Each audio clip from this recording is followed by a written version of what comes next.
नमस्कार दोस्तों, आज जो हम पेपर सॉल्व कराएंगे या आपका ईएमआरएस री एग्ज़ाम का पेपर रहेगा, जो आपका पेपर कैंसिल हो गया था। आज उसी के पेपर को हम सॉल्व कराएंगे। ये इलाहाबाद के अंतर्गत जो आपका पेपर लीक हुआ था और इसे 31 दिसंबर को दोबारा कराया गया था, तो वही हमारा पेपर रहेगा। तो देखें सबसे पहले हमारा क्वेश्चन कौन सा है। क्वेश्चन जो भी हैं काफ़ी महत्वपूर्ण हैं और ईएमआरएस के अंतर्गत या सिलेबस के अंतर्गत मेंशन भी रहे हैं। लगभग आपके सिलेबस से ही क्वेश्चन पूछे गए, तो काफ़ी महत्वपूर्ण क्वेश्चन रहेंगे।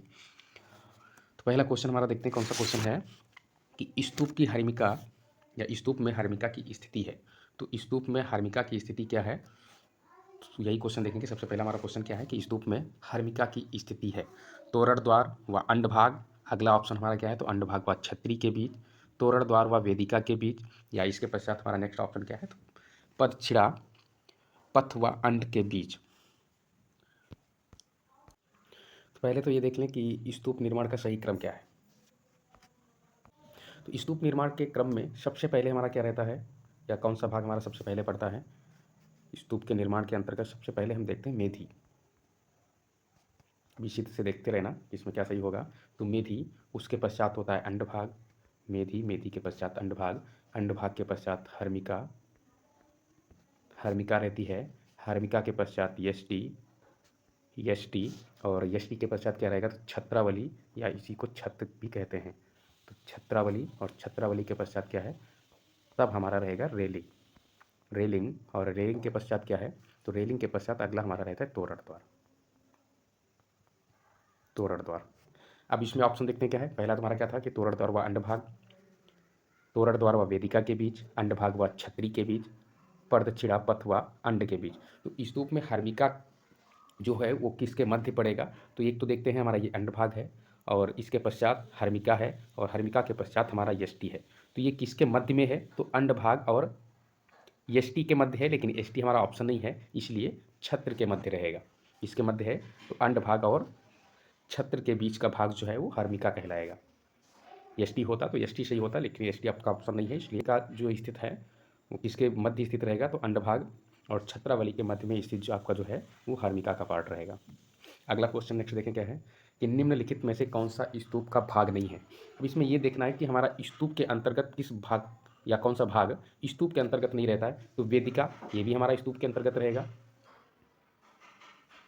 वेदिका के पश्चात क्या है, तो हर्मिका, हर्मिका भी हमारा स्तूप के अंतर्गत ही पार्ट था। अभी आप पहले क्वेश्चन पढ़े उसी के अंतर्गत था। और उसके पश्चात क्या है, छत्री, तो छत्री भी रहेगा, और शिखर। तो ये शिखर जो है ये किसके अंतर्गत रहता है, तो ये हमारा मंदिर निर्माण के क्रम के अंतर्गत आता है कि शिखर का प्रचलन जो है वो मंदिर के अंतर्गत है, यानी कि मंदिर निर्माण के अंतर्गत। तो इसका सही ऑप्शन क्या है, तो इसका सही ऑप्शन हमारा हो जाएगा शिखर। अगला नेक्स्ट देखें क्या है। तो नेक्स्ट हमारा क्वेश्चन है कि पल्लवकालीन गंगा अवतरण की मूर्ति का आकार क्या है। तो पल्लवकालीन गंगा अवतरण जो नामक मूर्ति शिल्प रहा है, जिसको आप देखे भी हैं कि पल्लव वंश के अंतर्गत गंगा अवतरण नामक मूर्ति शिल्प जो है काफ़ी फेमस रहा है। एक ही पत्थर को तराश कर बनाया गया जो गंगा अवतरण नामक पैनल रहा है, उसकी माप या उसका आकार क्या है, तो 18x30 फीट। नेक्स्ट ऑप्शन क्या है, तो 10x30 मीटर। और इसके पश्चात नेक्स्ट ऑप्शन है 15x30 मीटर। और उसके पश्चात हमारा नेक्स्ट क्या है, तो 12x30 मीटर। तो इसका आकार जो है वो 15x30 मीटर का रहता है। अगला नेक्स्ट क्वेश्चन देखें कि गंगा अवतरण की मूर्ति स्थित है। वही क्वेश्चन है उसी से संबंधित कि गंगा अवतरण की मूर्ति स्थित है, तो ये हमारी महाबलीपुरम में स्थित रहेगी, जो पल्लवकालीन है। अगला नेक्स्ट है स्तूप एक प्रतीक चिन्ह है। तो स्तूप किसका प्रतीक चिन्ह माना जाता है, गोविंद साहब का, ये भी नहीं होगा। महावीर जैन का, ये भी नहीं होगा। विष्णु का, ये भी गलत है। तो किसका प्रतीक रहेगा, तो बुद्ध का प्रतीक है।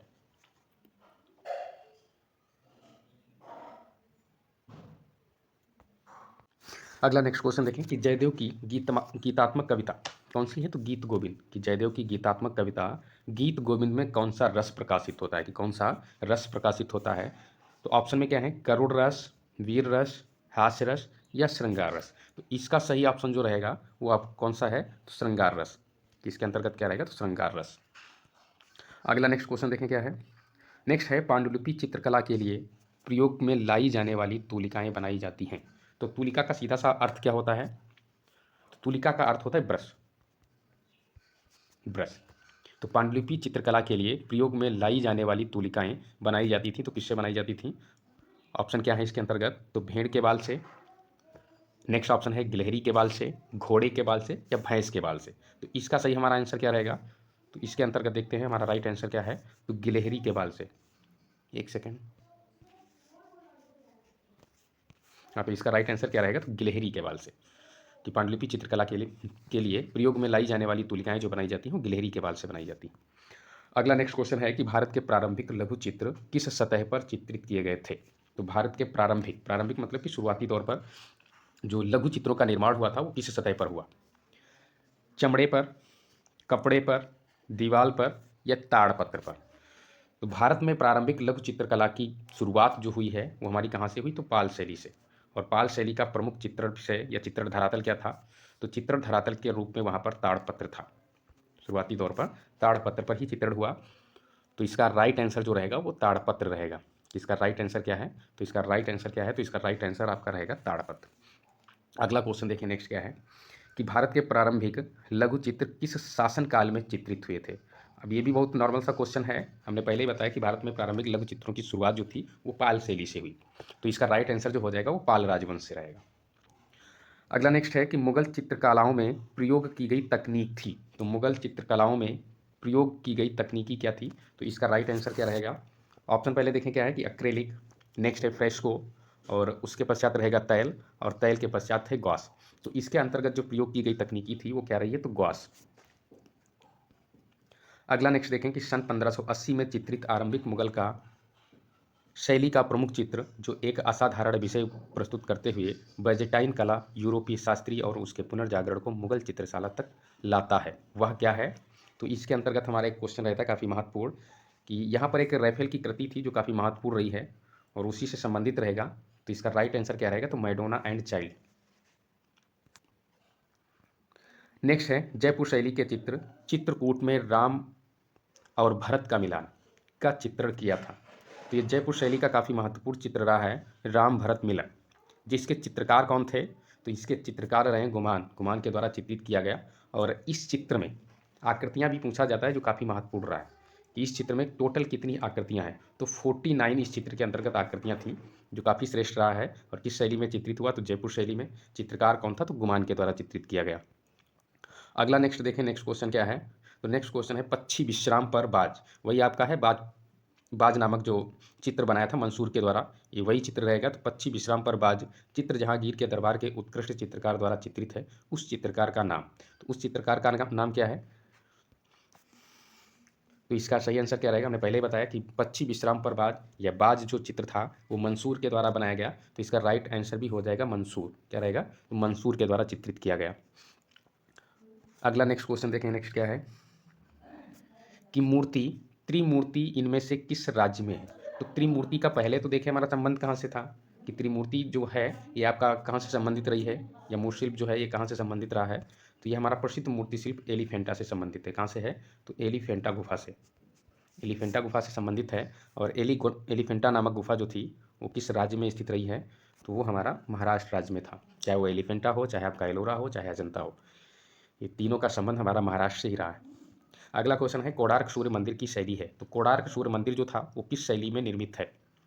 नागर व द्रविड़, द्रविड़, नागर या बेसर? तो इसका राइट आंसर क्या रहेगा? तो इसका राइट आंसर जो है वो नागर शैली। अगर नागर शैली ना होता तब आपका कौन सा सही होता कि कोणार्क का सूर्य मंदिर जो है ये उड़ीसा के अंतर्गत है। और उड़ीसा के अंतर्गत जो आपकी शैली रही है मंदिर निर्माण की, जो शैली थी वो प्रमुख रूप से कलिंग शैली थी। और कलिंग शैली जो मिश्रण रही है वो नागर शैली का मिश्रण था। तो यहाँ पर आपका नागर व द्रविड़ तो नहीं होगा कि द्रविड़ जो है हमारी ये मुख्यतः तमिलनाडु के अंतर्गत थी, और ना ही हम केवल द्रविड़ को कर सकते हैं, और ना ही बेसर, क्योंकि बेसर जो हमारा मुख्यतः रहा है वो कर्नाटक के अंतर्गत रहा है। लेकिन नागर शैली जो है ये उत्तर मध्य भारत के अंतर्गत रही है, और नागर शैली का ही मिश्रित माना जाता है आपका कलिंग शैली। तो ऑप्शन में आपका कलिंग नहीं है, इसलिए यहाँ पर क्या सही होगा? तो नागर, क्योंकि नागर द्रविड़ हम कर नहीं सकते, इसलिए क्या सही होगा? तो आपका नागर शैली सही होगा।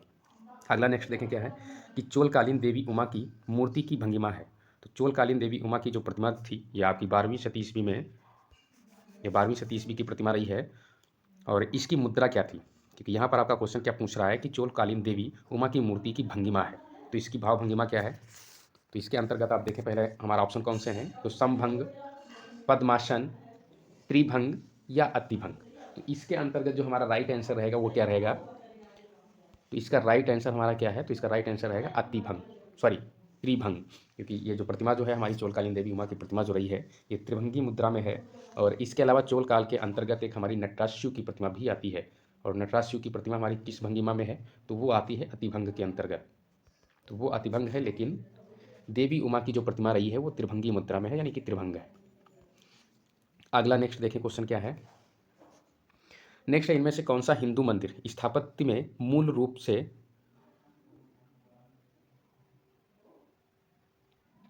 प्रमुख होता है। तो इनमें से कौन सा हिंदू मंदिर स्थापत्य में मूल रूप से प्रमुख होता है, यानी कि सीधा सा कहने का अर्थ क्या है कि हिंदू हिंदू मंदिरों में या हिंदू मंदिर स्थापत्य शैली के अंतर्गत हमारा प्रमुख जो पार्ट रहेगा वो कौन सा है। क्योंकि सीधा सा है, आप अगर पढ़ते हैं स्तूप को, और स्तूप का क्रम भी हमने बताया था कि स्तूप के अंतर्गत क्या क्या रहता है। तो पहले पढ़े थे मेधी, मेधी उसके पश्चात अंडभाग, अंडभाग के पश्चात हर्मिका को भी पढ़े हैं, हर्मिका के पश्चात हम यष्टि को पढ़े थे। तो यष्टि तो ऑप्शन नहीं है, लेकिन यष्टि के पश्चात हमारा छत्रावली था। तो ये तीनों भाग हमारे क्या हैं, जैसे कि अंडभाग है, हर्मिका है, छत्र है या छत्रक है, तो ये तीनों भाग हमारे जो हैं ये स्तूप के अंतर्गत रहेंगे। ये तो स्तूप के हैं, लेकिन हमारा गर्भगृह वाला जो पार्ट है इसका संबंध प्रमुख रूप से हिंदू मंदिरों से संबंधित है। और गर्भगृह क्या होता है, जिसमें मेन मूर्ति की स्थापना होती है, यानी कि जिस देवी देवता के नाम पर मंदिर रहता है उसी की प्रतिमा को स्थापित किया जाता है गर्भगृह के अंतर्गत। तो यहाँ पर हमारा राइट आंसर क्या है, तो गर्भगृह। अगला नेक्स्ट देखें क्या है। तो नेक्स्ट हमारा क्वेश्चन क्या है कि कैलाश पर्वत को हिलाते हुए रावण की मूर्ति किस मंदिर में बनी है। काफ़ी महत्वपूर्ण क्वेश्चन रहेगा कि कैलाश पर्वत को हिलाते हुए रावण की मूर्ति किस मंदिर में बनी है। मोस्ट इंपॉर्टेंट क्वेश्चन है। तो इसके अंतर्गत क्या रहेगा, ऑप्शन पहले देखें क्या है। तो ऑप्शन के अंतर्गत हमारे कौन कौन से ऑप्शन रहेंगे। पहला ऑप्शन हमारा है कैलाश मंदिर एलोरा, नेक्स्ट है लक्ष्मी नारायण मंदिर खजुराहो, सूर्य मंदिर उड़ीसा, और कामाख्या मंदिर असम या गुवाहाटी असम के अंतर्गत जो रहेगा। तो इसका सही आंसर क्या है कि कैलाश पर्वत को हिलाते हुए रावण की मूर्ति किस मंदिर में है, तो ये हमारी कैलाश मंदिर एलोरा के अंतर्गत रही है। अगला क्वेश्चन देखें कि सारनाथ सिंह शीर्ष स्तंभ प्रसिद्ध है, तो किस लिए प्रसिद्ध है। इसके अंतर्गत क्या रहेगा, तो संगमरमर का बना हुआ, मटमैली चमक के लिए, मटमैली यहाँ पर मिट्टी से संबंधित है तो ये भी तुम्हारा गलत हो जाएगा, संगमरमर से बना ये भी गलत हो जाएगा, मिट्टी का बना है ये भी गलत है, और है क्या आपका, तो दुधिया चमक के लिए, यानी कि पॉलिशदार पत्थर है। तो यहाँ पर इसका राइट आंसर क्या रहेगा, तो दुधिया चमक के लिए, जो बिल्कुल सही है। क्या सही होगा, तो दुधिया चमक के लिए। अगला क्वेश्चन नेक्स्ट क्या है, तो नेक्स्ट है चामर पकड़े हुए यक्षी का संबंध किस काल से है। और ये चामर पकड़े हुए इसी को चावर धारणी यक्षी के नाम से भी जानते हैं, और इसका प्रमुख रूप से संबंध कहाँ से था, तो गांधार से नहीं होगा, शुंग से भी नहीं है, सिंधु घाटी सभ्यता से भी नहीं है। तो इसका संबंध कहाँ से है, तो मौर्य काल से। इसको कई अन्य नामों से भी जाना जाता है, जैसे चामर धारणी यक्षी प्रतिमा, और इसके अलावा दीदारगंज यक्षी प्रतिमा, क्योंकि वो दीदारगंज नामक स्थान से ही प्राप्त हुई थी, तो उसको दीदारगंज यक्षी के नाम से भी जानते हैं। अगला नेक्स्ट क्वेश्चन क्या है कि कटरा टीला मथुरा से प्राप्त आसनस्थ बुद्ध की प्रतिमा संग्रहित है। तो कटरा टीला मथुरा से प्राप्त आसनस्थ बुद्ध की प्रतिमा संग्रहित है, तो किस संग्रहालय में संग्रहित है। ऑप्शन पहले देखें हमारे क्या रहेंगे। तो ऑप्शन के अंतर्गत क्या है, तो भारत कला भवन भोपाल, मथुरा संग्रहालय मथुरा, राष्ट्रीय संग्रहालय नई दिल्ली, या भारत कला भवन वाराणसी। तो इसका राइट आंसर क्या है, इसका सही जवाब क्या रहेगा, तो कटरा टीला मथुरा से प्राप्त आसनस्थ बुद्ध की प्रतिमा जो संग्रहित है वो हमारा किस संग्रहालय के अंतर्गत था, तो भारत कला भवन, सॉरी, मथुरा संग्रहालय मथुरा से, क्योंकि कटरा टीला मथुरा से प्राप्त जो भी प्रतिमाएं थी वो मथुरा संग्रहालय मथुरा में ही संग्रहित हैं। तो इसका सही आंसर क्या है, तो मथुरा संग्रहालय मथुरा में। अगला नेक्स्ट देखें क्या है। नेक्स्ट हमारा कौन सा क्वेश्चन रहेगा कि गुप्तकालीन जैन तीर्थंकर की मूर्ति निर्मित है। तो गुप्त काल के अंतर्गत जैन तीर्थंकर की जो मूर्ति निर्मित हुई है वो किसमें निर्मित हुई, चांदी में, पूर्णतया गलत है, कांस्य में, ये भी तुम्हारा गलत रहेगा।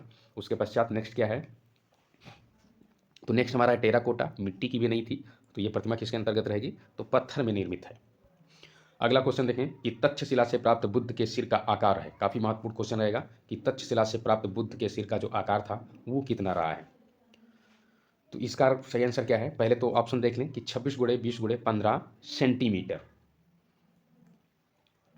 ये भी गलत हुआ।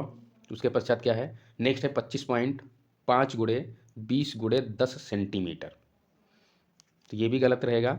नेक्स्ट क्या है, नेक्स्ट है 27.5 गुणे 20 गुणे 15 सेंटीमीटर, जो आपका बिल्कुल सही है। तो इसका राइट आंसर क्या है, तो 27.5 गुणे 20 गुणे 15 सेंटीमीटर।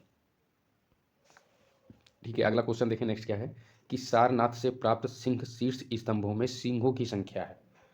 तो सारनाथ से प्राप्त सिंह शीर्ष स्तंभ में सिंहों की संख्या क्या है, तो वहां पर कितने सिंहों को दर्शाया गया, तो 4 सिंह जो चारों दिशाओं के प्रतीक माने जाते हैं। अगला क्वेश्चन नेक्स्ट है सिंधु नदी का उद्गम होता है। उद्गम मतलब जो हमारी सिंधु नदी थी उसका प्रारंभ कहाँ से हुआ या उसका उद्गम कहाँ से था, तो तिब्बत से, अफगानिस्तान से, या पाकिस्तान से, या भारत से। तो ये तिब्बत के मानसरोवर से रही है और इसका अंत यानी इसका समापन जो है वो कहाँ पर हुआ, तो ये अरब सागर में, या सीधा कह सकते हैं ये अरब सागर में जाकर गिरती है।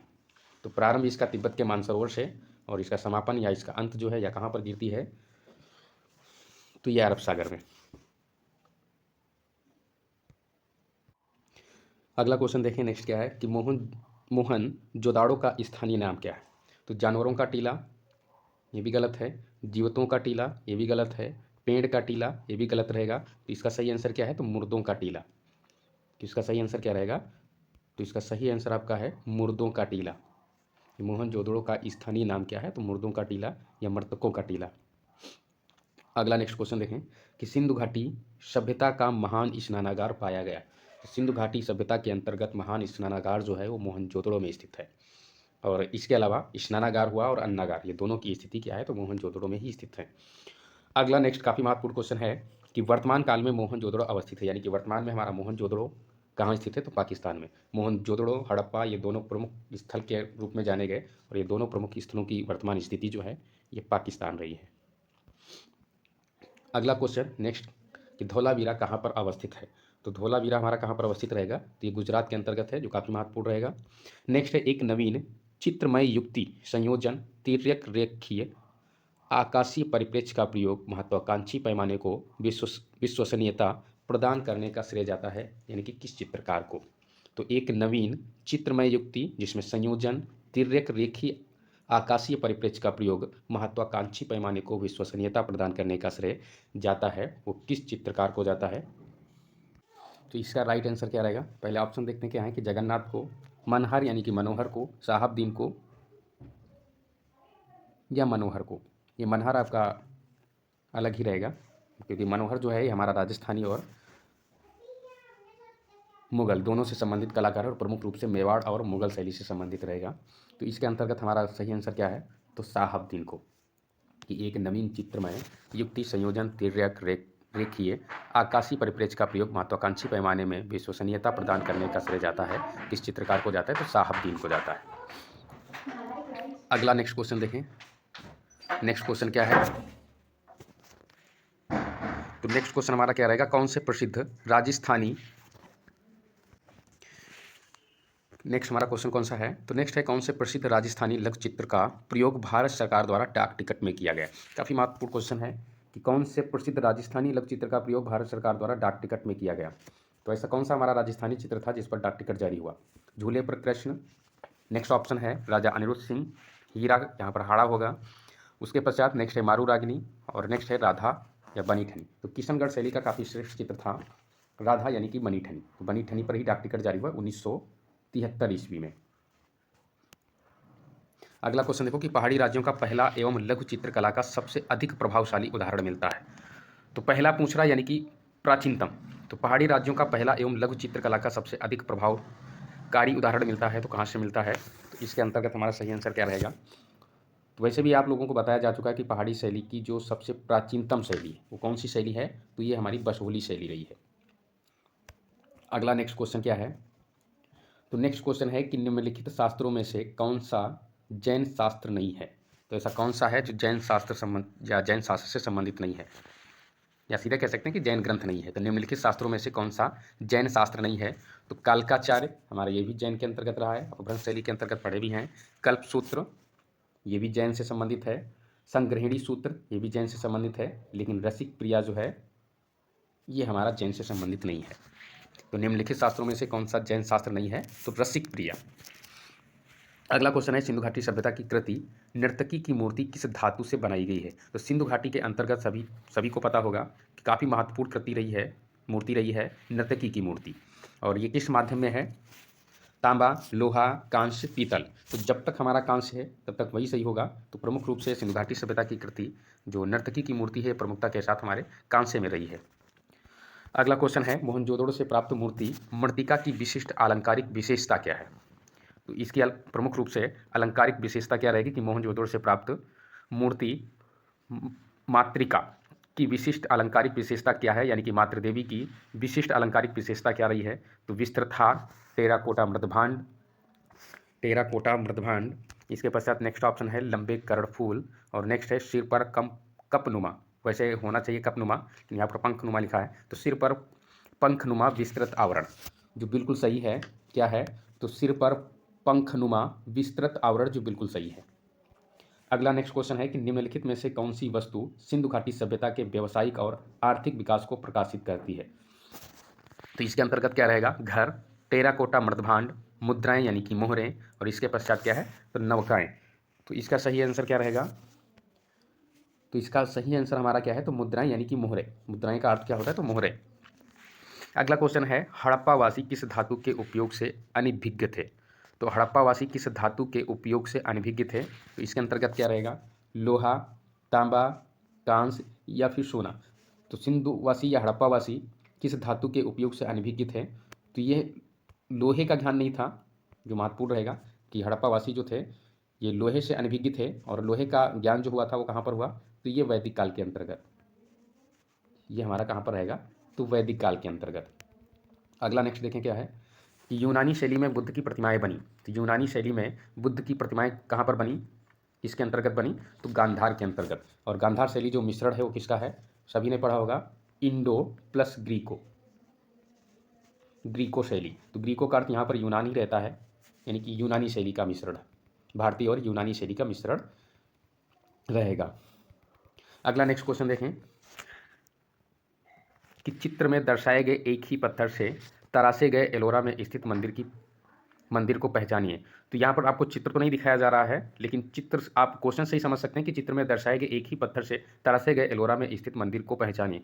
क्योंकि एलोरा के अंतर्गत जो एकास्मक पत्थर में बना था मंदिर आपका, वो कौन सा रहा है? काफ़ी इजी क्वेश्चन है, यहाँ पर चित्र दिखाने की कोई खास विशेष जरूरत तो नहीं है, क्योंकि क्वेश्चन से ही क्लियर हो रहा है कि चित्र में दर्शाए गए एक ही पत्थर से तरासे गए एलोरा में स्थित मंदिर को पहचाने। क्योंकि मंदिर, अगर मंदिरों में देखा जाए तो आपका वहाँ पर एक ही काफ़ी फेमस मंदिर है, कैलाशनाथ मंदिर, जो एलोरा की जान माना जाता है। काफ़ी महत्वपूर्ण क्वेश्चन है। अगला नेक्स्ट क्वेश्चन देखें। नेक्स्ट हमारा क्वेश्चन क्या है कि आधुनिक भारतीय चित्रकार का नाम बताइए जिनके चित्र जादूगर यानी कि मैजिशियन में क्यूबिज्म का प्रभाव देखा जाता है। तो वो किसका चित्र था? तो मैजिशियन यानी कि जादूगर नामक चित्र जो है ये गगनेंद्र नाथ के द्वारा चित्रित किया गया। नेक्स्ट क्वेश्चन देखें। नेक्स्ट क्वेश्चन क्या है कि तस्वीर में दिखाए गए मुगल शैली के लघु चित्र गोवर्धन पर्वत उठाते हुए कृष्ण पर और किस शैली के प्रभाव का आभास होता है? अब यहाँ पर भी चित्र नहीं है, लेकिन चित्र है कौन सा, हम फिर से बता दे रहे हैं कि कौन सा चित्र रहेगा कि तस्वीर में दर्शाए गए मुगल शैली के लघु चित्र कौन से? तो गोवर्धन पर्वत उठाए हुए कृष्ण, यानी कि गोवर्धनधारी कृष्ण जो मिस्किन के द्वारा चित्रित किया गया पर और किस शैली के प्रभाव का आभास होता है। तो किस शैली का आभास होता है हमें ये देखना है। तो इसके अंतर्गत फारसी शैली का, तुर्की शैली, राजस्थानी शैली, फारसी शैली या दक्कन शैली, तो इनमें से कौन सा सही है? तो फारसी शैली। अगला क्वेश्चन है कि चित्र में दर्शाई गई मुद्रा पर कौन सी लिपि अंकित है? चित्र में दर्शाई गई मुद्रा पर कौन सी लिपि अंकित है? 1 सेकेंड वेट करिए, एक बार क्वेश्चन फिर से देख लीजिए। क्या है कि चित्र में दर्शाई गई मुद्रा पर कौन सी लिपि अंकित है? तो इसमें कौन सी लिपि अंकित है, जरा एक बार हम चित्र को देख लेते हैं। चित्र से क्लियर हो जाएगा कि इसमें हमारी कौन सी मुहर है और कौन सी इस पर लिपि अंकित की गई है। तो आप ये जो देख रहे हैं, ये हमारा जो लेख लिखा हुआ है ये कौन सी लिपि में लिखा गया है?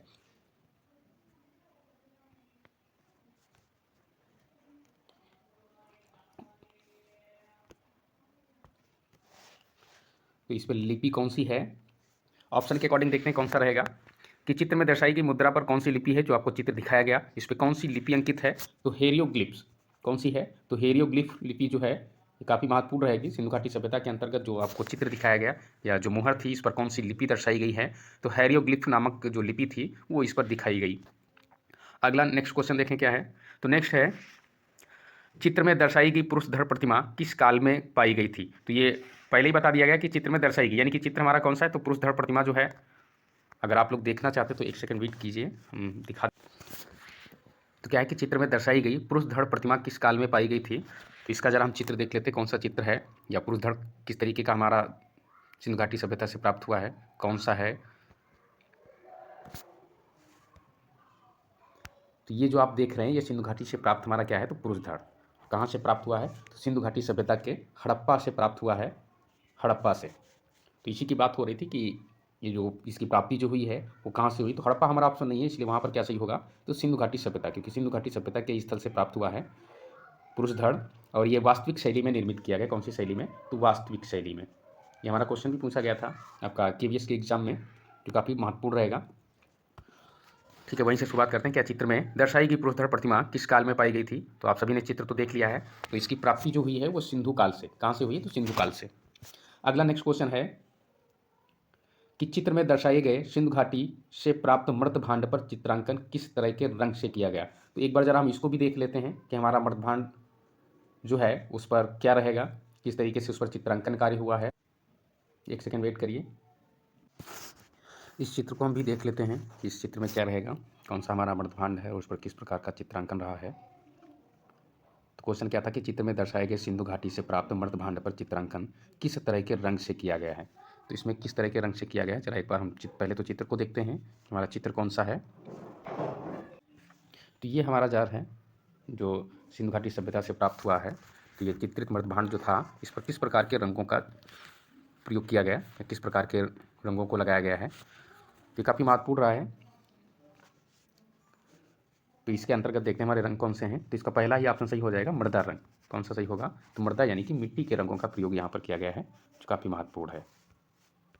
अगला क्वेश्चन देखें हमारा कौन सा रहेगा कि उत्कृष्ट पालिश की गई इस चित्र में दर्शाई गई मौर्य काल की प्रतिमा किस पत्थर की है? तो यहाँ पर भी हमारी कौन सी प्रतिमा दिखाई गई है, जरा उसको देखते हैं पहले कि हमारी कौन सी प्रतिमा है और वो किस प्रकार के पत्थर का प्रयोग किया गया प्रतिमा के अंतर्गत। तो मौर्य काल के अंतर्गत इसी प्रतिमा की बात की जा रही थी कि हमारी कौन सी प्रतिमा है मौर्य काल के अंतर्गत। इसी प्रतिमा के बारे में पीछे भी पूछा जा चुका है। ये दीदारगंज यच्छी प्रतिमा है, दीदारगंज यच्छी प्रतिमा जो दीदारगंज नामक स्थान से प्राप्त हुई है। तो यहाँ पर क्या पूछा जा रहा है कि इसका माध्यम क्या है, किस माध्यम में तुम्हारी प्रतिमा चित्रित की गई, निर्मित की गई है। तो इसका प्रमुख माध्यम क्या रहेगा? तो उत्कृष्ट पालिश की गई इस चित्र में दर्शाई गई मौर्य काल की प्रतिमा किस पत्थर की है? तो किस पत्थर की रहेगी? ऑप्शन में आपका संगमरमर था, चूना पत्थर है, बलुआ पत्थर है और ग्रेनाइट। तो इस प्रतिमा का जो निर्माण हुआ है वो किस पत्थर से हुआ? तो बलुआ पत्थर, बलुआ पत्थर से। इसका निर्माण किससे हुआ है? तो हमारा बलुआ पत्थर से हुआ, जो काफ़ी महत्वपूर्ण है।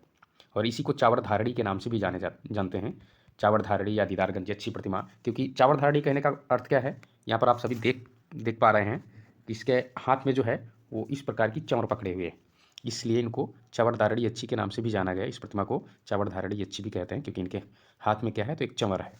क्या है? तो चंवर है। अगला क्वेश्चन देखें हमारा क्या है।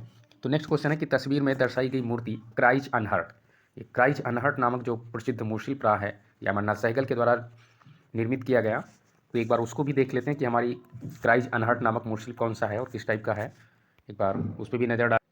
तो यही प्रतिमा है क्राइज अनहर्ट की। कौन सी है? तो ये हमारी प्रतिमा कौन सी रहेगी? तो यही प्रतिमा हमारी है cries unhurt, cries unhurt, cries unhurt. और ये किसके द्वारा निर्मित की गई? इसके प्रमुख चित्रकार या सॉरी मूर्तिकार कौन थे? तो इसके मूर्तिकार अमरनाथ सहगल जी रहे हैं। इसके प्रमुख मूर्तिकार कौन थे? तो अमरनाथ सहगल रहे हैं। अगला क्वेश्चन देखते हैं नेक्स्ट हमारा क्या है। तो नेक्स्ट है सारनाथ के आसनस्थ बुद्ध की मूर्ति में कौन से दो जानवर बुद्ध के सिंहासन के नीचे दर्शाए गए हैं? तो सारनाथ के आसनस्थ बुद्ध की मूर्ति में कौन से दो जानवर बुद्ध के सिंहासन के नीचे दर्शाए गए हैं? ऑप्शन देखना क्या रहेंगे हमारे। तो सांड और हाथी, सिंह और सांड, दो हिरण और दो हाथी। तो सारनाथ के आसनस्थ बुद्ध की मूर्ति में कौन से दो जानवर बुद्ध के सिंहासन के नीचे दर्शाए गए? अब यहाँ पर नीचे पूछ रहा है, तो नीचे हमारे कौन से जानवर थे? तो दो हिरण रहे हैं। कौन से हैं? तो दो हिरणों को दर्शाया गया है। अगला क्वेश्चन देखें कि मूर्तिशिल्प संथाल परिवार किसके द्वारा बनाया गया? कि काफ़ी प्रसिद्ध इनकी मूर्तिशिल्प रहा है, रामकिंकर बैज के द्वारा बनाया गया। जो संथाल परिवार जो मूर्तिशिल्प था, इसके अंतर्गत आकृतियां भी पूछा जाता है कि इसके अंतर्गत कितनी आकृतियां हैं। तो आकृतियों की संख्या वहाँ पर कितनी है? तो 4 आकृतियों को दर्शाया गया है। किसमें? तो संथाल परिवार के अंतर्गत 4 आकृतियां दर्शाई गई। नेक्स्ट क्वेश्चन देखें तो इसका राइट आंसर भी ध्यान दें, कौन सा रहेगा? तो रामकिंकर बैज की संथाल परिवार नामक मूर्तिशिल्प किसके द्वारा निर्मित किया गया है? तो रामकिंकर बैज के द्वारा। अगला क्वेश्चन क्या है कि कला और सराहना के माध्यम से छात्रों का विकास किस दिशा में होता है? तो कला और सराहना के माध्यम से छात्रों का विकास किस दिशा में होता है? तो इसका सही आंसर क्या रहेगा? तो रचनात्मक और सृजनशीलता। इसका सही आंसर क्या है या इसका सही उत्तर क्या है? तो रचनात्मक और सृजनशीलता। नेक्स्ट क्वेश्चन देखें, निम्नलिखित में से कौन सा रंग उष्ण समूह का है? अब यहाँ पर पहले तो ध्यान दें कि उष्ण का अर्थ क्या होता है। एक तो कहते हैं कूल, क्या? कूल और उष्ण। तो कूल का मतलब हो जाएगा ठंडा और उष्ण का मतलब क्या हो जाएगा? तो गर्म, यानी कि गर्म रंग की बात कर रहा है। तो यहाँ पर क्या होगा आपका कि निम्नलिखित में से कौन सा रंग उष्ण समूह का है? तो नीला, हरा और लाल। तो इसका सही आंसर क्या है या सही उत्तर क्या है? तो लाल रंग। अगला क्वेश्चन देखें, इनमें से सबसे कठोर पेंसिल कौन सी? सबसे कठोर की बात कर रहा है यहाँ पर कि इनमें से सबसे कठोर पेंसिल कौन सी है? तो सबसे कठोर आपकी कौन सी पेंसिल रहती है? तो एच जो है ये सबसे आपकी कठोर पेंसिल रहेगी, एच। एच ना होता तब हम एच बी को करते, लेकिन यहाँ पर आपका एच दिया हुआ है, इसलिए सबसे कठोर पेंसिल जो रहेगी वो एच रहेगी। नेक्स्ट क्वेश्चन देखें क्या है कि निम्नलिखित कथनों में से कौन सा सत्य है? यानी कि दिए गए कथनों में से हमारा कौन सा कथन सत्य रहेगा? तो पहला कथन देखें क्या रहेगा। तो पहला है, कला को हमारे आसपास आमतौर पर उपलब्ध सामग्रियों का उपयोग करके एकीकृत किया जा सकता है। बिल्कुल सही है कि कला को हमारे आसपास आमतौर पर जो भी उपलब्ध सामग्रियां होंगी उनको उपयोग करके एकीकृत किया जा सकता है, जो बिल्कुल सही है। कला एकीकरण के लिए शिक्षकों के पास विशेष कला विशेषता की आवश्यकता होती है। विषयों के लिए कला एकीकरण संभव नहीं है, जबकि संभव है। कला एकीकृत शिक्षण एक महंगा और समय लेने वाला दृष्टिकोण है। लगभग हम इसको भी सही कर सकते हैं, लेकिन जो आपका बिल्कुल सही क्या रहेगा, तो कला को हमारे आसपास आमतौर पर उपलब्ध सामग्रियों का उपयोग करके एकीकृत किया जा सकता है, जबकि ऑप्शन तुम्हारा चौथा भी लगभग सही है। लेकिन इसका यहाँ पर क्लियर जवाब या क्लियर उत्तर क्या रहेगा? तो कला को हमारे आसपास आमतौर पर उपलब्ध सामग्रियों को उपयोग करके एकीकृत किया जा सकता है, जो बिल्कुल सही है। नेक्स्ट देखें कि निम्नलिखित में से कौन सा रंग शीत समूह। अब वहाँ पर आपका पूछा गया था उष्ण का मतलब गर्म रंगों में, लेकिन यहाँ पर शीत का अर्थ क्या हो जाएगा? तो शीत का अर्थ आपका ठंडे रंगों में हो जाएगा। तो निम्नलिखित में से कौन सा रंग शीत समूह का है? तो शीत समूह के अंतर्गत आपका कौन सा रंग रहेगा? लाल, पीला, नारंगी। तो ये तीनों हमारे रंग क्या हैं? तो तीनों जो हैं ये गर्म रंग की श्रेणी में, कौन से? तो गर्म रंगों की। और शीत जो हमारा है ये हमारा ठंडा रंग रहेगा, इसलिए यहाँ पर क्या सही है? तो शीत आपका बिल्कुल सही हो जाएगा, सॉरी, शीत रंगों में नीला रंग बिल्कुल सही रहेगा। अगला नेक्स्ट क्वेश्चन देखें। नेक्स्ट हमारा क्वेश्चन क्या है? तो नई शिक्षा नीति 2020 के अनुसार कला शिक्षा के लिए कौन कौन से विषय सम्मिलित हो सकते हैं? तो नई शिक्षा नीति 2020 के अनुसार कला शिक्षा के लिए कौन कौन से विषय सम्मिलित हो सकते हैं? तो इसके अंतर्गत क्या रहेगा?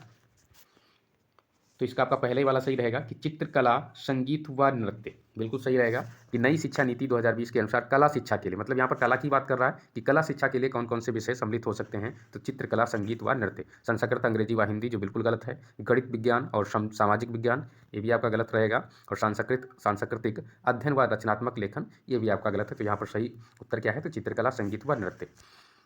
अगला क्वेश्चन देखें, नेक्स्ट क्या है? नेक्स्ट है चित्र श्रृंखला मदर टेरेसा। मदर टेरेसा के चित्रकार थे।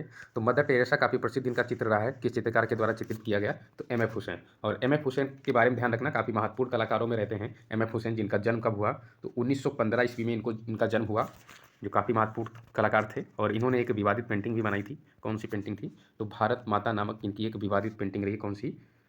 तो भारत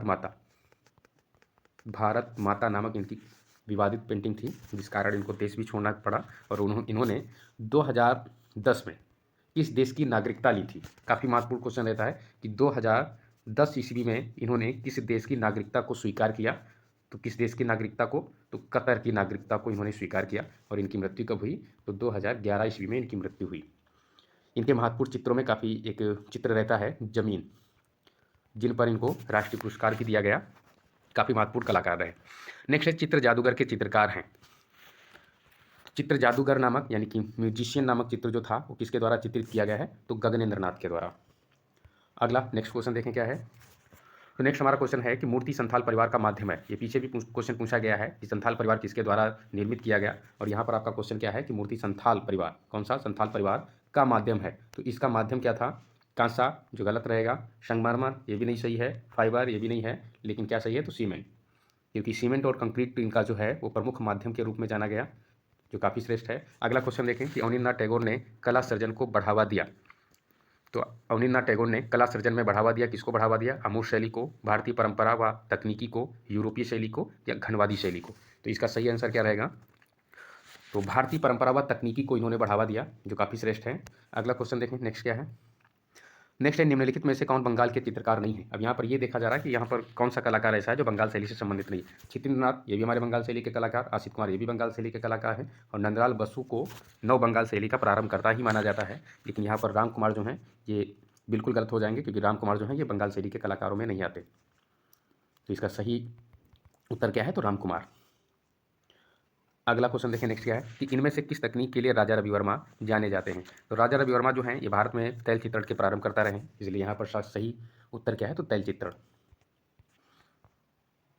अगला क्वेश्चन नेक्स्ट क्या है, नेक्स्ट देखें हमारा क्वेश्चन कौन सा रहेगा। तो नेक्स्ट है, मुगल पांडुलिपि, मुगल शैली के अंतर्गत बहुत ही महत्वपूर्ण पांडुलिपि है हमजानामा का चित्रण करने में कितने वर्ष लगे। तो मुगल पांडुलिपि हमजानामा का चित्रण करने में कितने वर्ष लगे, तो 15 वर्ष। कितने वर्ष, तो 15 वर्ष लगे, यानी कि मुगल पांडुलिपि हमजानामा का चित्रण करने में कितने वर्ष लगे, तो 15 वर्ष। और इसके अंतर्गत हमजानामा के अंतर्गत 2400 चित्र प्राप्त होते हैं, जो अगर देखा जाए वर्तमान में चित्रों की बात की जाए, वर्तमान में कितने चित्र, तो 150 चित्र, जिसमें से भारत में केवल 6 ही चित्र उपलब्ध हैं। और इसका चित्रांकन किस मुगल शासक के समय में हुआ, तो प्रमुखता के साथ अकबर रहेगा, लेकिन इसके साथ में हुमायूं के शासनकाल में भी इसका चित्रण हुआ है, क्योंकि हुमायूं के शासनकाल में 1000 चित्रों का निर्माण किया गया और अकबर के शासनकाल में 1400 चित्रों का निर्माण किया गया, जो काफ़ी श्रेष्ठ रहेगा। इसकी माप भी पूछी जाती है, तो इसकी माप कितनी थी, हमजानामा की माप कितनी है, तो 68 × 52 सेंटीमीटर इसकी माप रही है। धरातल सूती कपड़ा था, किस धरातल पर चित्रणकार इसका हुआ, तो सूती कपड़े पर इसका चित्रांकन किया गया, ये भी श्रेष्ठ है। ठीक है, अगला क्वेश्चन नेक्स्ट देखें क्या है। नेक्स्ट क्वेश्चन है, स्वदेशी आंदोलन के दौरान बंगाल शैली के प्रमुख चित्रकार कौन थे। तो स्वदेशी आंदोलन के दौरान बंगाल शैली के प्रमुख चित्रकार के रूप में किसे जाना जाता है। तो इसका सही आंसर क्या है, तो स्वदेशी आंदोलन के दौरान बंगाल शैली के प्रमुख चित्रकार कौन थे, तो वो अवनींद्रनाथ टैगोर थे। और बंगाल शैली के प्रारंभकर्ता के रूप में, यानी बंगाल शैली के प्रारंभकर्ता के रूप में भी अवनींद्रनाथ को ही माना जाता है, यानी अवनी बाबू को, अवनी बाबू को। अगला नेक्स्ट क्वेश्चन क्या है, नेक्स्ट देखें कि अवनींद्रनाथ टैगोर के किस चित्र में पहाड़ी और मुगल शैली का प्रभाव है। ये भी काफ़ी महत्वपूर्ण है कि अवनींद्रनाथ टैगोर के किस चित्र में पहाड़ी और मुगल शैली का प्रभाव है। तो इनके किस चित्र में पहाड़ी और मुगल शैली का प्रभाव दृष्टिगत होता है, तो यात्रा का अंत नामक जो चित्र है, इस पर या इस चित्र पर पहाड़ी और मुगल शैली का प्रभाव दृष्टिगत होता है। अगला नेक्स्ट क्वेश्चन कि आधुनिक एवं राष्ट्रवादी स्कूल का प्रारंभ हुआ। तो आधुनिक और राष्ट्रवादी स्कूल का प्रारंभ जो है, प्रारंभ हुआ कहाँ पर हुआ, तो बंगाल शैली के अंतर्गत, जिसके प्रारंभकर्ता अवनी बाबू हैं। नेक्स्ट क्वेश्चन कि दक्कनी लघु चित्र कला की शैली पल्लवित हुई। तो दक्कनी लघु चित्र कला की शैली पल्लवित हुई, तो ये कब पल्लवित हुई, इसके अंतर्गत देखें क्या रहेगा, 18वीं शताब्दी के आरंभ से 19वीं शताब्दी के अंत। तो ये तो गलत हो जाएगा, क्योंकि यहाँ पर अगर हम देखेंगे तो दक्कनी शैली का प्रारंभ जो था वो 16वीं शताब्दी में हुआ। कब हुआ, तो 16वीं शताब्दी। तो 18वीं, तो ये तो पूर्णतया गलत है। नेक्स्ट है 16वीं शताब्दी के अंत से 17वीं शताब्दी के अंत तक, यानी कि 16वीं से 18वीं शताब्दी लगभग इसका समय रहा है। तो 16वीं शताब्दी से अंत, 16वीं शताब्दी के अंत से 17वीं शताब्दी के अंत तक। अगला नेक्स्ट है 16वीं शताब्दी के प्रारंभ से 18वीं शताब्दी के अंत तक। नेक्स्ट है 15वीं शताब्दी के अंत से 17वीं शताब्दी के प्रारंभ तक। तो इसका सही आंसर जो है वो क्या रहेगा, तो 16वीं शताब्दी के अंत से 17वीं शताब्दी के अंत तक, जो बिल्कुल सही है। तो 16वीं शताब्दी के अंत से और 17वीं शताब्दी के अंत तक। अगला नेक्स्ट क्वेश्चन देखें क्या है। नेक्स्ट है, नई शिक्षा नीति 2020 में कला शिक्षा को किस स्तर पर प्रदान किया जाएगा। ये भी काफ़ी महत्वपूर्ण क्वेश्चन रहेगा कि नई शिक्षा नीति 2020 में कला शिक्षा को किस स्तर पर प्रदान किया जाएगा। तो इसका देखें क्या रहेगा,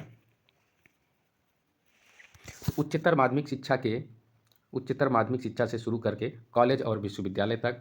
नेक्स्ट क्या है, संपूर्ण शिक्षा से शुरू करके महाविद्यालय तक केवल विश्वविद्यालयों में। और उसके पश्चात नेक्स्ट क्या है, तो प्राथमिक शिक्षा से शुरू करके माध्यमिक शिक्षा तक, जो बिल्कुल सही है। इसका सही जवाब क्या रहेगा, तो प्राथमिक शिक्षा से शुरू करके माध्यमिक शिक्षा तक। अगला नेक्स्ट क्वेश्चन क्या है कि नई शिक्षा नीति 2020 के अंतर्गत कला शिक्षा का उद्देश्य क्या होगा। तो नई शिक्षा नीति 2020 के अंतर्गत कला शिक्षा का उद्देश्य क्या है। तो इसका सही आंसर क्या रहेगा, तो छात्रों की रचनात्मक विचार एवं संवादात्मक क्षमता को विकसित करना, जो बिल्कुल सही है। और इसके अलावा ऑप्शन देख लेते क्या है कि कलाकारों के लिए रोजगार के लिए अवसर प्रदान करना, छात्रों के लिए केवल मनोरंजन का साधन उपलब्ध करना, भारतीय संस्कृति और धरोहर का सम्मान करना। लेकिन इसका सही आंसर क्या है? तो छात्रों के रचनात्मक विचार एवं संवादात्मक क्षमता को विकसित करना। ये बिल्कुल सही है। अगला क्वेश्चन है, दक्षिणी लघु चित्रों में ऊंचा उठा हुआ वृत्ताकार, क्षितिज और सुनहरे आकाश का चित्रण किस चित्र शैली के प्रभाव को दर्शाता है? तो दक्षिणी लघु चित्र में ऊंचा उठा हुआ वृत्ताकार, क्षितिज और सुनहरे आकाश का चित्रण किस चित्र शैली के प्रभाव को दर्शाता है? तो इसका सही आंसर क्या है? तो पारसी शैली, क्योंकि इस पर जो प्रभाव था वो पारसी शैली का ही रहा है। नेक्स्ट क्वेश्चन है कि इनमें से छापाकार ज्योति भट्ट की छापा कला प्रिंट का शीर्षक है। तो ज्योति भट्ट के द्वारा चित्रित किया गया छापा चित्र कौन सा रहा है? तो देवी नामक छापा चित्र जो है ये किसके द्वारा चित्रित किया गया? ज्योति भट्ट के द्वारा। इसके अलावा आदमी, औरत व पेड़ जो है ये किसके द्वारा चित्रित किया गया है? तो के लक्ष्मा गौड़ यानी कि कलाल लक्ष्मा गौड़ के द्वारा। भंवर जो है ये किसके द्वारा? तो ये कृष्णा रेड्डी के द्वारा। अगला नेक्स्ट क्वेश्चन देखें, कौन सी दक्षिणी उपशैली को अली आदिल शाह प्रथम 1558 से 1580 और उसके उत्तराधिकारी इब्राहिम द्वितीय 1580 से 1627 ने संरक्षण दिया? तो अली आदिल शाह ने किसको संरक्षण दिया? किस उपशैली को? ऑप्शन देखें क्या रहेगा कि हैदराबाद, अहमदनगर, बीजापुर और गोलकुंडा। तो इसका सही आंसर क्या है? तो बीजापुर। किसको संरक्षण दिया? तो बीजापुर को। अगला नेक्स्ट क्वेश्चन क्या है कि 17वीं शताब्दी के अंत में गोलकुंडा के चित्र यूरोप में किसके द्वारा प्रसिद्ध हुए? तो 17वीं शताब्दी के अंत में गोलकुंडा के चित्र यूरोप में किसके द्वारा प्रसिद्ध हुए थे? ऑप्शन में क्या है कि डच व्यापारी, अंग्रेज व्यापारी, फ्रांसीसी व्यापारी या इतालवी व्यापारी। तो 17वीं शताब्दी के अंत में गोलकुंडा के चित्र यूरोप में किसके द्वारा प्रसिद्ध हुए? तो यूरोप की बात कर रहा तो यहाँ पर अंग्रेजी व्यापारी से कोई मतलब नहीं है। अंग्रेजी व्यापारी, उसके पश्चात क्या था? अंग्रेजी व्यापारी, फ्रांसीसी व्यापारी, इतालवी। तो ये तो कोई नहीं होंगे, लेकिन यूरोप के अंतर्गत डच कलाकार काफ़ी फेमस रहे हैं। डच यानी कि हॉलैंड के जो भी कलाकार होते हैं उन्हें ही डच कलाकारों के रूप में जाना जाता है। तो इसका सही उत्तर क्या है? तो डच व्यापारी।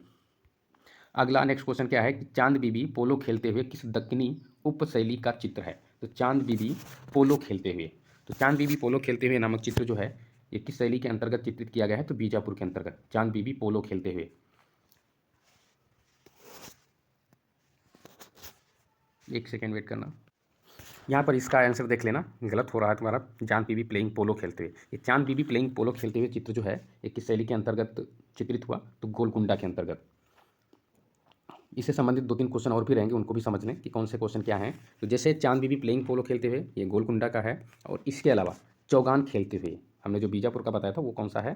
तो चौगान खेलते हुए, चौगान खेलते हुए ये आपका बीजापुर का है। और इसके अलावा चौगान प्लेयर एक चित्र रहता है, चौगान प्लेयर ये हमारा जोधपुर शैली के अंतर्गत राज किसके द्वारा चित्रित किया गया? जोधपुर शैली के अंतर्गत चित्रकार दाना के द्वारा चित्रित किया गया। तो चांद बीबी पोलो खेलते हुए किस दक्षिणी उपशैली का चित्र है? तो ये कहाँ से रहेगा हमारा? तो गोलकुंडा से। उसके पश्चात अगला क्वेश्चन देखें कि मुगल शैली में हाजी मदानी द्वारा बनाया गया लघु चित्र है। तो हाजी मदानी के द्वारा चित्रित कौन सा चित्र रहा है? तो दारा सिकों की बारात जो चित्र है ये हाजी मदानी के द्वारा चित्रित किया गया। नेक्स्ट है, निम्नलिखित में से कौन सा एक समूह का रंग नहीं है? एक समूह का रंग, तो यहाँ पर क्या पूछ रहा है? तो एक समूह के रंगों में कौन सा रंग नहीं है? तो इसके अंतर्गत क्या है? गुलाबी, नीला, बैंगनी या नारंगी। तो इसके अंतर्गत हमारा कौन सा रंग जो है वो एक समूह के अंतर्गत नहीं है? देखो इसमें सभी में एक समूह का रंग का मतलब क्या होता है कि लगभग एक दूसरे की समानता, लेकिन नीले रंग की समानता हमारी किसी रंग में नहीं है। तो यहाँ पर सही आंसर क्या रहेगा? तो नीला रंग जो है वो एक समूह रंग का हिस्सा नहीं है। इसके पश्चात अगला नेक्स्ट क्वेश्चन है कि निम्नलिखित में से कौन सी सबसे गहरे टोन आभा वाली पेंसिल है? तो यहाँ पर सबसे गहरे टोन आभा वाली कौन सी पेंसिल नहीं है? बी। और सेकंड ऑप्शन हमारा क्या है? तो 2B, 8B या HB। तो इसके अंतर्गत हमारा क्या सही रहेगा? तो 8B गहरे टोन आभा वाली पेंसिल है, तो हमारी कौन सी है? तो 8B पेंसिल। अगला नेक्स्ट है, निम्नलिखित में से कौन सा कला का तत्व नहीं है? तो कला के तत्व लगभग सभी ने पढ़ा होगा, रेखा, रंग, तान, पोत, अंतराल। तो इसमें कौन सा हमारा तत्व कला का तत्व नहीं है? ऑप्शन में क्या है? तो रेखा भी है, रूप भी है, रंग भी है, लेकिन लय जो है ये कला का तत्व नहीं है। अगला नेक्स्ट है, निम्नलिखित में से किस रंग का टोन आभा सबसे हल्का है। तो सबसे हल्का पूछ रहा है कि निम्नलिखित में से किस रंग का टोन आभा जो है वो सबसे हल्का है। तो इसके अंतर्गत सबसे क्या सही रहेगा, सटीक आंसर क्या इसका है, नींबू पीला, लाल, नारंगी या हरा। इसका जो सही उत्तर है वो नींबू पीला। निम्नलिखित में से किस रंग का टोन यानी कि आभा सबसे हल्का है, तो नींबू पीले रंग का जो है वो सबसे हल्का रहेगा। नेक्स्ट देखें कि निम्नलिखित में से कौन सा प्राकृतिक बंधक नहीं है। तो प्राकृतिक बंधक के अंतर्गत हमारा कौन सा नहीं है, तो निम्नलिखित में से कौन सा प्राकृतिक बंधक नहीं है, फेविकोल, अंडे की जर्दी, सहरेश या बबूल गोंद। तो निम्नलिखित में से कौन सा प्राकृतिक बंधक नहीं है, तो सहरेश जो है ये प्राकृतिक बंधक के अंतर्गत नहीं आता है, बाकी सारे के सारे हमारे प्राकृतिक बंधक के अंतर्गत ही रहेंगे। अगला क्वेश्चन है कि वाष्प तकनीकी में क्या प्रयोग में नहीं लाया जाता है। वाष्प तकनीक में क्या प्रयोग में नहीं लाया जाता है, हाथ से बना कागज, जल, अलसी का तेल या जल रंग। इसके अंतर्गत हमारा सही क्या रहेगा, तो अलसी का तेल, क्योंकि अलसी के तेल का प्रयोग जो है वो तैल चित्रण के अंतर्गत ही रहता है। नेक्स्ट क्वेश्चन क्या है कि निम्नलिखित में से कौन सा कला सिद्धांत का अंग नहीं है। तो कला सिद्धांत के अंतर्गत हमारा कौन सा अंग जो है वो कला सिद्धांत का नहीं है, तो क्षय वृद्धि जो है वो कला सिद्धांत के अंतर्गत नहीं रहेगा, क्षय वृद्धि। तो इसका सही आंसर क्या है, तो क्षय वृद्धि।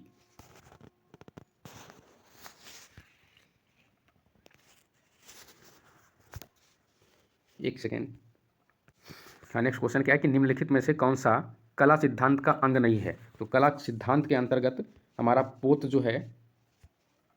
जो है ये कला सिद्धांत का अंग नहीं है।